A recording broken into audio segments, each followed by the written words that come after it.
Hello friend, welcome back to our YouTube channel Utkarsh vision academy. तो दोस्तों आज हम करने जा रहे हैं नवीन सर के नायक बैच हिस्ट्री के लेक्चर नंबर 40 का हैंड रिटेन नोट से क्विक रिवीजन।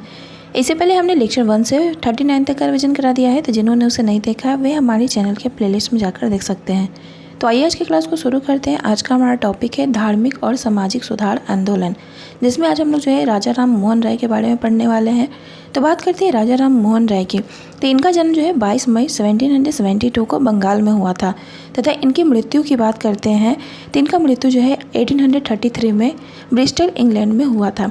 बात करते हैं पुनः जागरण क्या होता है। तो पुनः यानी होता है फिर से, और जागरण होता है जाग जाना, यानी बौद्धिक रूप से फिर से जागना ही क्या कहलाता है, पुनः जागरण कहलाता है। नेक्स्ट हम बात करते हैं राजा राम मोहन राय को जो है कई उपनामों से जाना जाता था, जैसे कि इन्हें जो है आधुनिक भारत के निर्माता, युगदूत, भारतीय राष्ट्रवाद के जनक तथा भारतीय पुनर्जागरण के जनक कहा जाता है तथा भारतीय पत्रकारिता के जनक भी जो है राजा राम मोहन राय को कहा जाता है। बात करते हैं पुनर्जागरण के आने का कारण क्या था। तो पहला इसमें कारण की बात करते हैं तो मुगल सत्ता का पतन।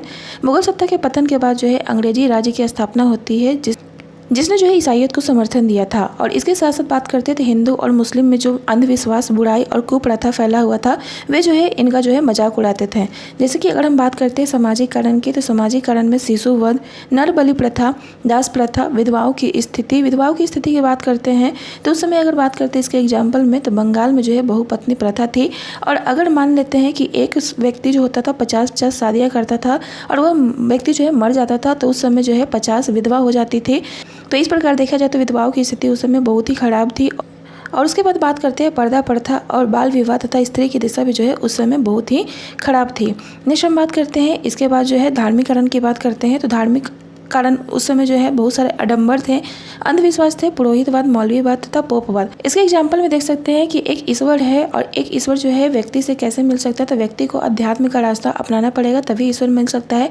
या फिर बहुत सारे लोग कहते थे कि ईश्वर नहीं है, वह केवल क्या है, ब्रह्म है। यानी इन्हें जो है बताने का कार्य यानी कि पुरोहितवाद, मौलवीवाद और पोपवाद जो है इसी के कारण जन्म लेता है तथा इस समय जो है बहुत सारे कर्म कांड भी थे। नेक्स्ट हम बात करते हैं आर्थिक कारण की। तो आर्थिक कारण में इसमें पहला कारण है आर्थिक शोषण। आर्थिक शोषण से जो है गरीबी का जन्म होता था और इसके कारण जो है बहुत सारी कुरीतियाँ भी जन्म लेती थी। इसलिए जो है किसी भी व्यक्ति को जो है शिक्षित होना काफ़ी ज़रूरी है ताकि वह जो है वैज्ञानिक रूप से सोच सके, लोकतंत्र को पहचान सके तथा सभी में समानता की भावना आए तथा नई सोच का उदय हो। नेक्स्ट हम बात करते हैं आंदोलन के स्वरूप के बारे में। तो आंदोलन का जो स्वरूप है इसको जो है दो भाग में बांटा जाता है। पहला है भारतीय संस्कृति से प्रेरित और दूसरा है पाश्चात्य संस्कृति से प्रेरित। बात करते हैं भारतीय संस्कृति से प्रेरित आंदोलन के, तो इसमें है पहला यथास्थितिवाद, रूढ़िवादी। इसमें जो है व्यक्ति जो होते थे वे जो है कोई भी सुधार की आवश्यकता नहीं मानते थे। दूसरा अगर हम बात करते हैं पुनः स्थापना की, तो इसमें कहा जाता था कि जो प्राचीन संस्कृति है उसी को जो है फिर से स्थापना किया जाए। नेक्स्ट हम बात करते हैं पाश्चात्य संस्कृति से प्रेरित आंदोलन की, जिसमें पहला है प्रगतिशील। इसमें कहा जाता था कि जो प्राचीन संस्कृति में अच्छी चीज़ है उसे अपनाया जाए तथा जो आधुनिक पाश्चात्य संस्कृति में अच्छा है उसे भी अपनाना चाहिए।